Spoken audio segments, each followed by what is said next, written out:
Isang pulis Cavite ang viral matapos makabangga ng motorista sa Bacoor. Lasing umano ang pulis at dala ang police mobile.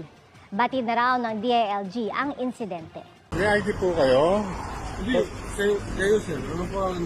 Hindi po, kayo po ang tinatanong ko. Kayo po ang nakabangga sa akin. May kasama kayo? Meron po. Oo. Viral ngayon ang videong ito kung saan nagtatalo ang isang naka-uniformeng pulis at nagbibidyong motorista. Nabangga umano ng police mobile ng pulis ang motorista. ID nyo po. Meron po. Patingin nga po. Lasing po kayo eh. Binanggaan nyo po ako eh. Lasing sir. O, pakita nyo po yung ID nyo po. Binuksan din ng motorista ang mobile ng pulis para tignan kung may kasama ito. Sabi nyo po may kasama kayo.